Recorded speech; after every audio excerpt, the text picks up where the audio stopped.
And we move to our next speaker, who is Gianmarco Spera.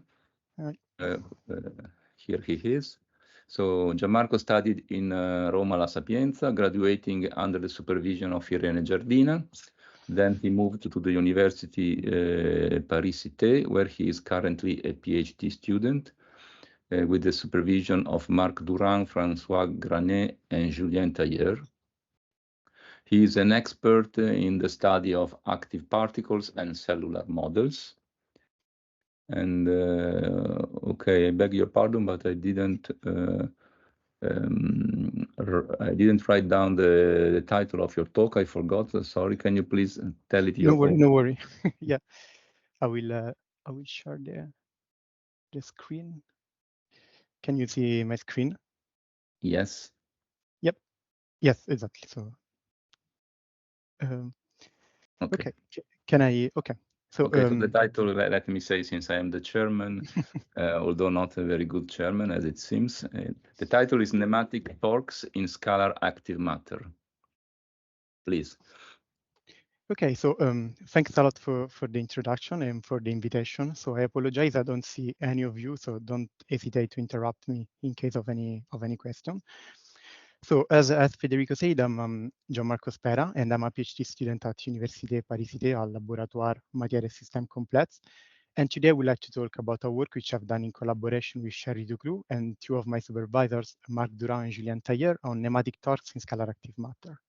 And before going into our contribution to the field, just a brief introduction on active matter. So when we refer to active matter, we usually refer to the system whose units are able to exert non-conservative forces on their environment. And this momentum injection at the single unit level bring the system out of equilibrium, with the result that all these systems don't need to respect the constraints imposed by the equilibrium, and this allows for an incredibly rich phenomenology. So these are three examples that I really like. So it's a flock of birds studied in Rome by Irene Giardina and her group. In the middle, green and red is you see the demixing of two different bacterial strains. And on the right, you cannot actually see, but you have to imagine that this is a collective migration of epithelial cells that are collectively moving from left to right. And so when we look at all these phenomena, what we want to understand is how can we predict the emerging behavior? And in particular, we are interested in understanding the emerging behavior starting from their macroscopic modeling. So how do we model all these systems? Well, a very strong simplification is in the field is just to model them as active particles. And in particular, all the modelization I'm going to use in the following, I will have in mind active Brownian particles. These are particles with a constant self-propulsion speed and whose orientation just isotropically diffuse in space with a rotational diffusivity dr. And hopefully the video is going to play. Yes. So this is just a single particle in a simulation alone flying into space, so nothing fancy. But when we look at the trajectory, we realize that actually the motion is correlated over a typical length scale. This length scale is called the persistent length. It's given by the ratio between the speed and the rotational diffusivity. If you want, is a measure of how much my particles, how much my system is active. And it will be an important quantity for the rest of the presentation. And in general, keep in mind that it plays a crucial role in many collective phenomena. And why do we care about modeling this system? Also because this particle that I showed you before is not just some mathematical abstraction or something easy to deal with in theory, but now there are many ways to create synthetic active colloids. So here are light activated colloids, and when the lights was off, they were Brownian particles. When the lights was on, they start to self-propelled, resembling the particles I showed you before. So it's of great interest to understand how self-propulsion interplays with other ingredients, maybe with the idea of designing more and more smart active materials. And with this example of colloids in mind, the first thing we can imagine to complement the activity is with our pairwise forces. And in particular, what people start to look at in the past is how the liquid gas phase separation scenario is affected when we introduce activity. So in equilibrium, liquid gas phase separation is competition between energy and entropy. And if the temperature is low enough, the attractive forces can beat thermal agitation and the system phase separates. And so what happens when we replace now these passive particles with active ones? So let's see it on a video. So now what you're going to see, this is an equilibrium phase separation. And what we're going to increase is the activity of the particles. If you want, you can imagine like how much my particles are shaking due to the activity. And so if we increase a bit the activity, maybe the attractive forces are still strong enough to keep the system all together, but then eventually at some point I'm too active and I homogenize the liquid phase. And eventually, and surprisingly, what I end up with when I increase a lot the activity of the system is another phase separated state, which now has no equilibrium nature, is due to the activity of the particles and is called motility-induced phase separation. So let's put this video on a phase diagram. So now what you see here on the right is the persistent length. So again, the activity of the particles against the density. And the first effect of the activity is to vaporize the liquid phase. And then eventually, as we have seen, you can re-enter into another phase separated state, which is due to MIPS. And what is striking about this region of the phase diagram is that it's there even without attractive forces, because if you just complement activity with repulsive interactions, you still observe phase separation. And let me just give you a hand-waving argument of why this is happening. So now here on the right, we consider active particles so they have this self-propulsion speed v, and u is the orientation, their orientation into d. So if now you allow the speed to depend on the position of the particles, it's easy to convince yourself that at steady state, the probability to find a particle in a given position is proportional to the inverse of the speed of the particle in that position. So just trivially meaning that if I'm going slower in a point in space, it's easier for you to find me there. And then this is not the full story, because now what we have on top of that in the video I was showing before, we had interactions. And so whenever we have repulsive interactions, we can define an effective speed to quantify them, which is the velocity of the particles along their direction of motion u. And it's also easy to convince you that this v of rho is a decreasing function of the density, because now if you increase the density, there are more collision, and these effects slow down the system. So this, you can just visualize it. Imagine you are at the train station and you have to run to catch your train. If there is no one, basically you are, if there is no one, you can go fast and you can catch your train. If actually there are a lot of people due to collisions with other people, what happens is that you effectively slow down. And this is the same mechanism, just at the microscopic scale. And so these two effects together are telling me that I accumulate where I'm slower, but also that I'm slower where I'm denser. And this can create a feedback loop that can induce MIPS. So, and this is one, let's say, one big result of in the field of active matter, which has been studied and now is well understood. But it's clear that, this is not the only, pairwise forces is not the only relevant interaction we can consider in active matter, because if you think about birds, it's clear that they have some kind of aligning interactions. So another big topic in the field is the transition to collective motion, and in particular, when you complement self-propulsion with polar alignment. So now these two flying units, blue and red, when they enter into some kind of contact, then they will fly together in the same directions. And for this class of model, it has been shown that by decreasing the temperature or the noise, or however you define your model, you can go from a disordered phase here, where different colors means different orientations, to an ordered phase when all your particles are going together towards the right. And what there is in the middle has been, it's been a long debate in the field. And now it's well established that, at least for metric models, so when particles align with some metric criteria, there is a coexistence region in which you observe a polar band propagating in a disordered background.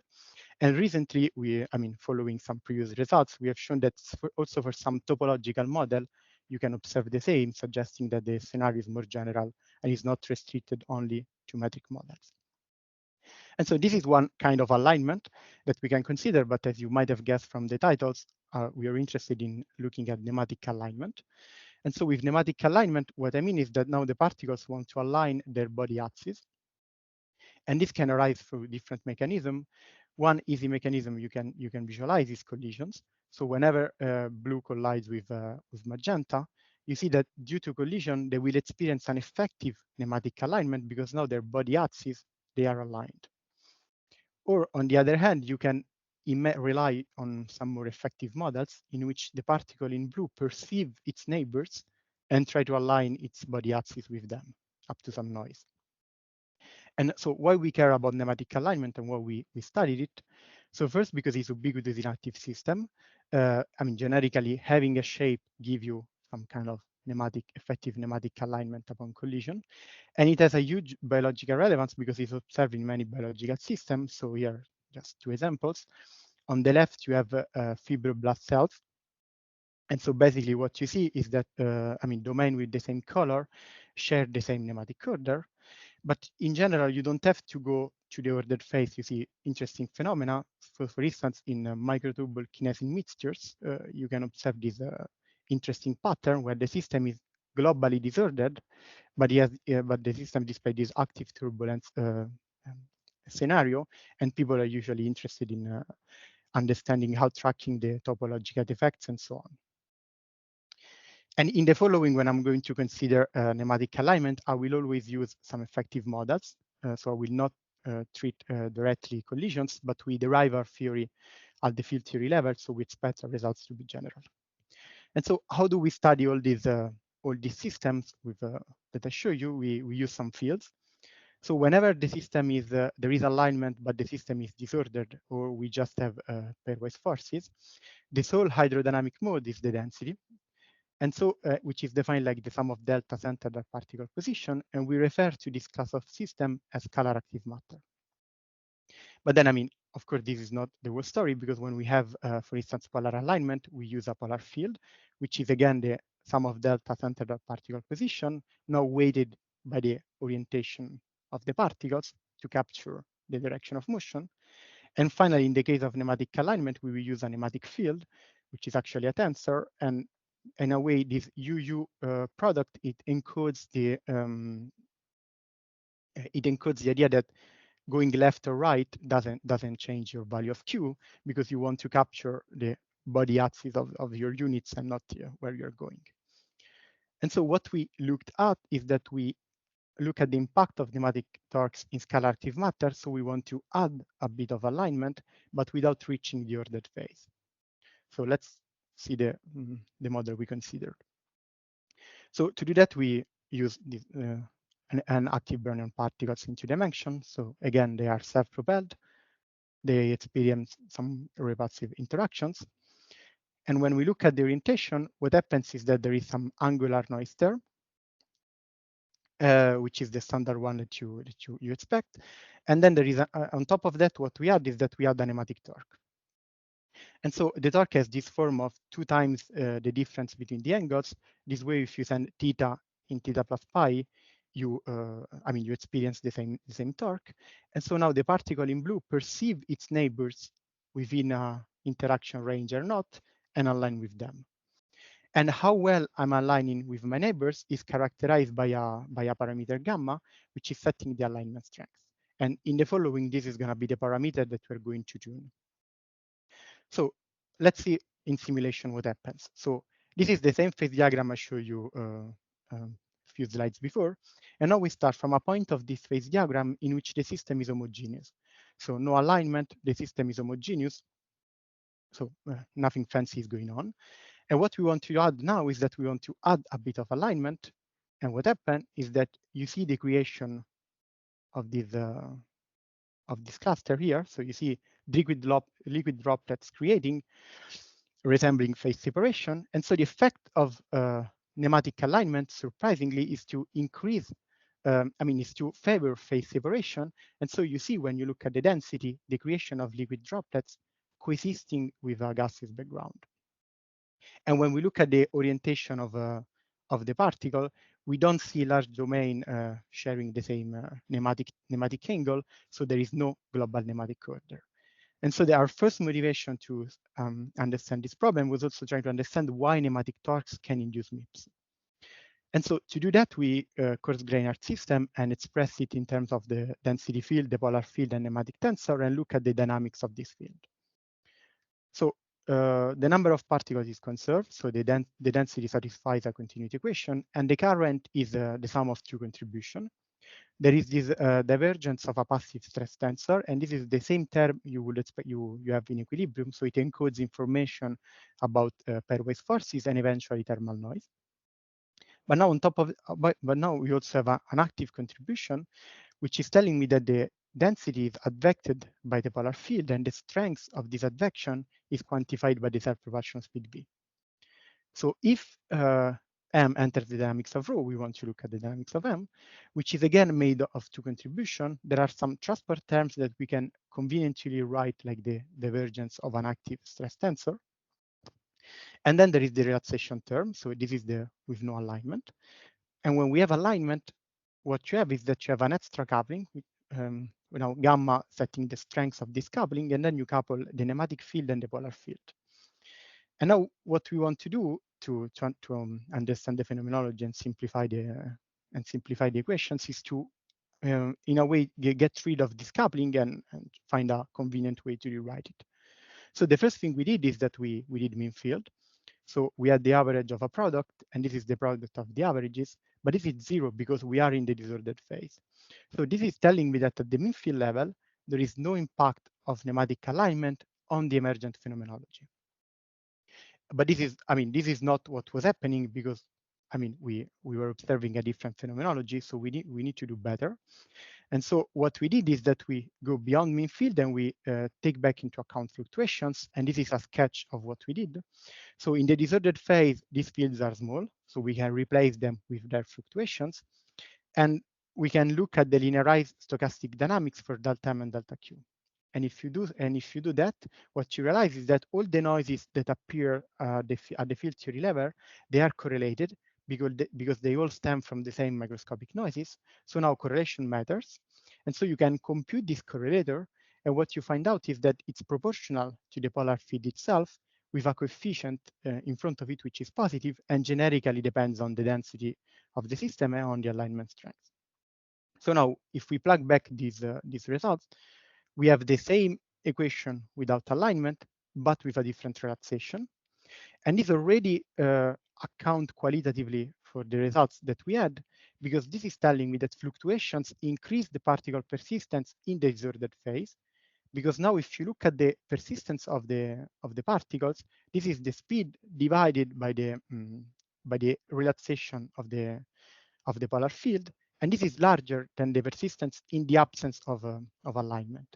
So meaning that from the phase diagram I was showing you before, if you start from a point with no alignment, by increasing nematic alignment, you can increase the persistence, meaning that in the phase diagram, you can move up. So you can enter this phase separated state. And at this stage, we were happy. We have a qualitative argument. It relies on a non-trivial structure of the noises, and also, it's due to fluctuation, which was a nice discovery. But at some point, what we ask is that, can we make better? So can we make quantitative predictions on which is the alignment we need to induce phase separation? And the answer to this question was yes, so we can do it. And the first step to do it is that you do a fast field approximation on M, which allows you to close the dynamics for rho. And now the current is, again, the sum of two contributions. There is again the divergence of the passive term, now the divergence of the active stress tensor, which in a way is weighted, is enhanced by how much my diffusivity is renormalized with respect to the bare one, which is just the R. And so when we don't have alignment, so let's just take a step back, it has been shown that by doing these kind of closures, these actually show you that there is an equation of state for the pressure. So even if this has a out of equilibrium nature, you can recover, you can use the standard equilibrium tool to account for phase separation by looking at the pressure, which really has a mechanical interpretation like in equilibrium. But actually, it has also been shown that whenever you have alignment, there is no equation of state for the pressure, so you cannot use these, let's say, the tools that have been developed. And what we showed is that you can still make quantitative prediction for the critical value of gamma, now not looking at the pressure, but by looking at a generalized back modulus. So let's see how our prediction compares with numerical simulation. So this is the phase diagram of the system. So you have the alignment strength on the y-axis and the density on the x-axis. So when you start from a homogeneous disordered phase, which are all these blue points, which are all results of numerical simulation, the system is homogeneous disordered and nothing is going on. Then if you increase your alignment gamma, you move up and you can enter these red points, oh, sorry for the spoiler, these red triangles in which you observe phase separation. And the prediction we have with our argument is this green dashed line here. And you see that it matches quite well the onset of phase separation. And then, of course, if you keep increasing your alignment, at some point you will have some nematic order emerging in your system. And so these are the green points when the system is phase separated, but when you look at the orientation of the particles, they have a large domain with the same nematic angle. So again, why this happens, why I'm inducing phase separation, because nematic torques increase particles persistence. But as we said at the beginning, particle persistence plays a crucial role in many collective phenomena. And so what we ask also to check, how general our results are, is what else is controlled by nematic torques, and maybe where else nematic torques can play let's say, an unexpected role. And the case one of the cases we consider, and the one I'm presenting you today, is the case of boundary accumulation. So one typical trait of active particles is their ability to accumulate at confining boundaries. What do I mean is that now if I take the same particle I show you at the beginning, okay, the video is not working anymore, sorry. Hope you can see this one. So now if I confine my particles, when it reaches the boundary, it typically spends a time at the boundary before leaving and reorienting. And this is really an effect of the persistent motion. And you can, as you can imagine, the more you are persistent, the more time you will spend at the boundary. So if torques increase the persistent length, I should expect an increase of this boundary accumulation. So let's see the setup we consider. So again, the particle reaches the wall, and it typically takes a time proportional to its rotational diffusivity, to the inverse of the rotational diffusivity, before it reorients and leaves the wall. And what we considered is that we took a bunch of particles and we look at the density of particles of the wall. So in the absence of alignment, the fraction of particles of the wall is just proportional to the persistent length. So as you might expect, the more you are persistent, the more time you will stay at the wall. So more particles you will have at the wall. And so what we did is that now we want to introduce nematic alignment between particles. And so what we did is that you can fit your bare persistent length and you can increase your nematic alignment. So you can measure the density of particles of the wall. You can measure your effective persistence. And you see that the points in red, so the one with nematic alignment, they fall exactly on top of the other. And this is non-trivial because it's telling us that this coarse grain increase of the persistent length also account for microscopic effect like boundary accumulation, which is really a feature of the particle, no matter its interactions. So with this, I would like to conclude, and I hope that I've convinced you that fluctuations increase particle persistence in the presence of nematic torques, and as a consequence, they also favor polar order. I show you everything for the case of particles with explicit nematic torques on the retention, but you can imagine to have some variation of the nematic alignment, and you can and we have the same results when we consider Wittstock-based model with nematic alignment, suggesting in a way that the results can be general and or beyond the case we considered. And this increase of persistence has a huge impact on the emergent phenomenology because it can favor phase separation. And this you can capture this phase separation with this generalized back modulus approach. It increases boundary accumulation, as I show you, and I didn't have the time, but we also look at the demixing of binary mixtures, and an effect of nematic torques is to suppress the mixing when you consider mixtures of active and passive particles. And with this, I would like to thank you a lot for your attention, and the paper has been recently accepted from PRL. Thank you. Okay. Thank you, Gianmarco. Thank you. There is people clapping their hands, but not raising hands, I think, yes. So I have to ask if there is any question. Yes, I have a question. Please. Just wait a minute. Okay. Hi. Irene? I'm Irene. Hi, Okay. Irene. So it's nice to see Gianmarco. Nice to see you. Okay, so I have two very quick questions. The first one relates to the role of dimension. So, I mean, I guess all the simulations and the analysis is in 2D, but maybe the field, the analysis with the coarse grained fields is general. I don't know. So, is there any dependence on the dimension of the space where particles move? So this is my first question. And my second question is related to how you derive the coarse grained equations. I mean, do you guess them phenomenologically, or do you derive them by coarse graining, really the macroscopic equations of motion? Okay, yeah. So thanks a lot. We start with the second one. So how do we derive it? We really go from micro to macro, like using Dean approach. Okay. So we introduce a microscopic measure, and from that one we derive rho, m, and q. And so without noise, because with the Dean approach you would get the noise. Here you don't have any noise, right? Yeah, you know, exactly. So in the equation I show you, I was looking at the average fields, but when we compute the correlator, we reconsider again noise. The noise, okay. Yeah, exactly. So in this equation, it was height, but yes, okay. you have both noise on both contribution okay. from translational noise and from orientation. Okay. And actually, it's the one. All these noises, they are correlated because of how we. I mean, upon coarse graining, you can prove that they're all correlated.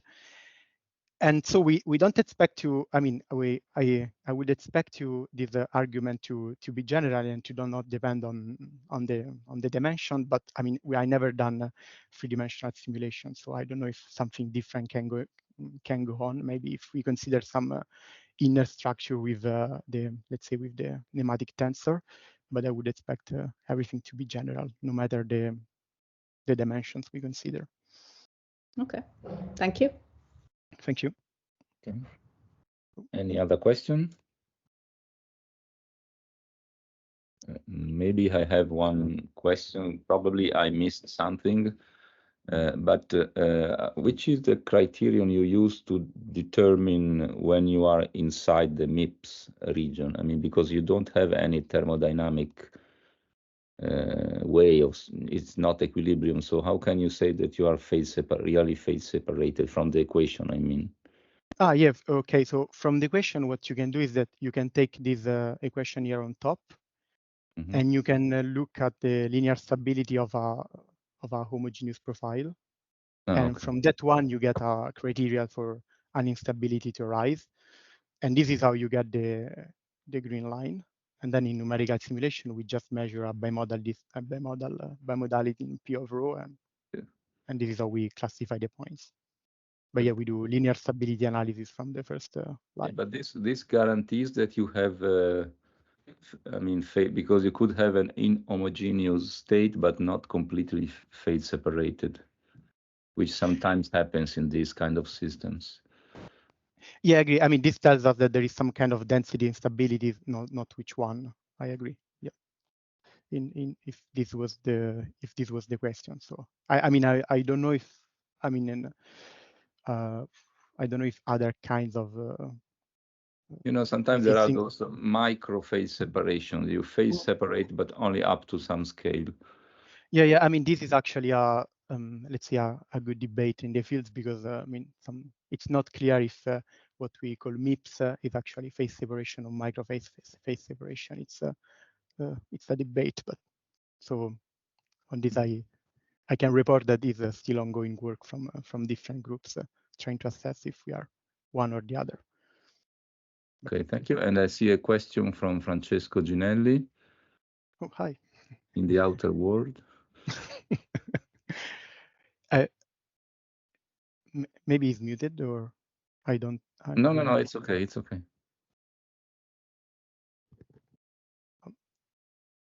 We can hear you. No longer now. No, I don't hear Francesco. I'm sorry.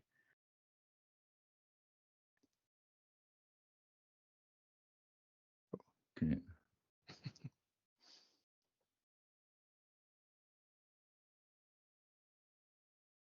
He disappeared from the screen.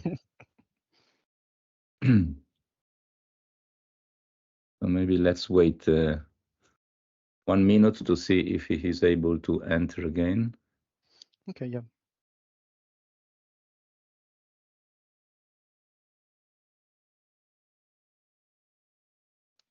Sorry, can you hear me now? Yes. Yes. Okay, sorry, I apologize for this.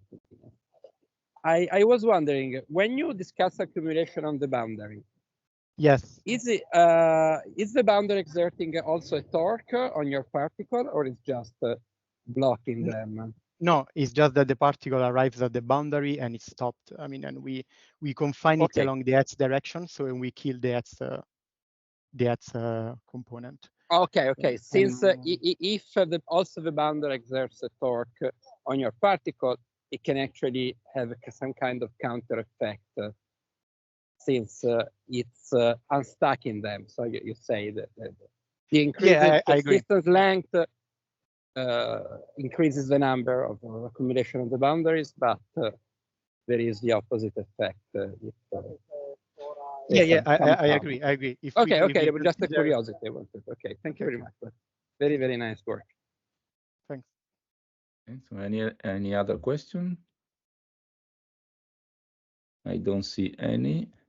So if not, let's congratulate with the speakers again. And okay, so we can stop here and we meet again here in 1 month or so.